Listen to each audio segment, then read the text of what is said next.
domestic violence. United States Constitution, Article 6. This Constitution and the laws of the United States, which shall be made in pursuance thereof, and all treaties made, or which shall be made, under the authority of the United States, shall be the supreme law of the land, and the judges in every state shall be bound thereby, anything in the Constitution or laws of any state to the contrary notwithstanding.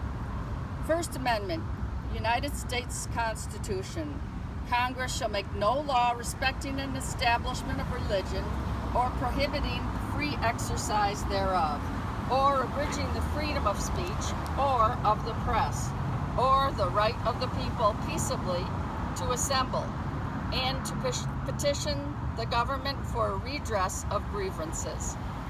14th Amendment to the United States Constitution. Section 3.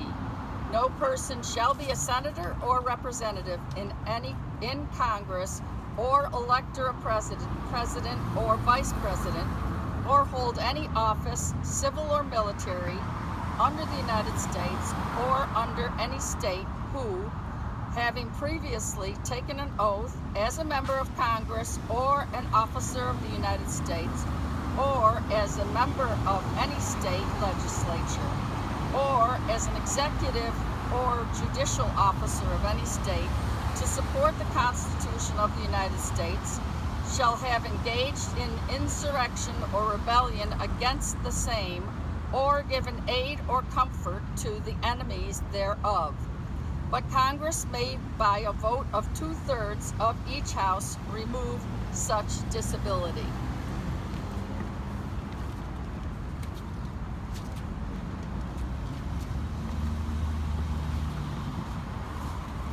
State of New California, Chapter 2, Grievance number 60. Order of the day: defend liberty. The human tragedy that is unfolding in California is a series of man-made disasters that are wreaking havoc on the lives of the United States citizens living in California. It's no longer a secret the monoparty power monopoly which controls the state works hand in glove with communist China. But the party leaders are also steeped in the same Marxist ideology that is responsible for the deaths of untold millions and the ruins of nations. We appeal to Congress and to our state legislature to let us go and be liberated to form our own state.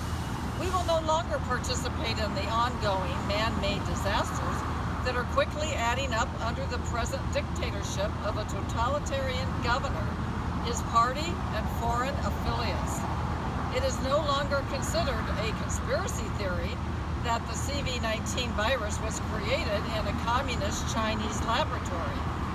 We knew this from the first reports, but were censored in our viewpoints by the book-burning and goose-stepping media allies that support the Marxists. Now, even they are forced to report the truth because it can no longer be hidden. Shame on them. The economic crisis affecting California is just one of the man-made disasters we have had to suffer. Just as the present pandemic is being used to herd people into mandatory government-sponsored medical surveillance, there is a coming man-made famine which is presently being orchestrated with the intent to destroy free markets and funnel the masses into yet more mandatory government services. They've decided that if they can't get the citizens to go voluntarily, they will force us into compliance with a host of their outrageous edicts and dictates, singling out and persecuting anyone who conscientiously objects to the tyranny. History may not repeat, but it certainly rhymes. It is not difficult to predict our destination when it is evident the monoparty Marxist traitors have steered the course of our state and our nation to supply chain destruction, man-made famine and disease, civil unrest, and government dependency. The Marxists love mandatory government dependency because it gives them the support they cannot get through honest, popular elections. It is how they perpetrate the socialist structures responsible for the destruction of family, culture, schools, public safety, freedom of religion, freedom of speech, freedom of the press, freedom to peacefully assemble, and the right to redress of grievances. We in New California State refuse to be herded into mandatory government programs that are intended for our subjugation.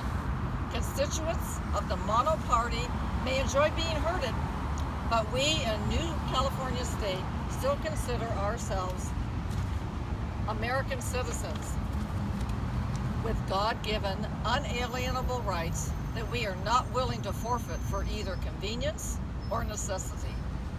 Previous and ongoing man-made disasters in the once golden state include rampant fires, man-made droughts that occur in routine and predictable dry years, pollution of our groundwater by government-mandated MTBE, homeless camps that are a blight on the nation, an exodus and now famine and forced government dependency is in view. We will not have it in New California. We are free citizens. We are Americans, and we stand to defend our liberty. California's mono-party political machine is socialist governor, along with communist state legislators, socialist elected officials, agencies, and unelected regional governance boards are colluding to create a pure totalitarian communist California state. Insurrection.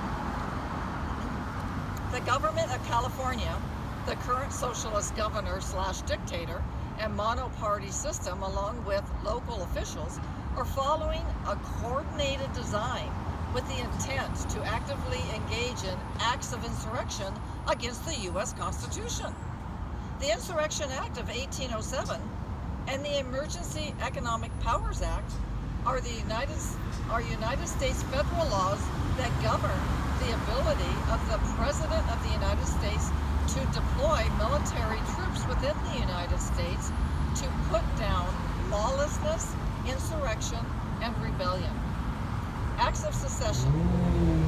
California government, in conjunction with the socialist state executive, instituted wherever the current socialist governor/dictator has usurped power, has actively engaged in acts of insurrection and have created a reign of terror on the United States citizens living in California with the intent to secede from the United States of America, to thus destroy the very union of states which secures our liberty and freedom.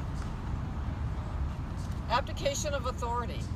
Betrayal by the sitting socialist governor/dictator of California, the mono-party legislature, and local elected officials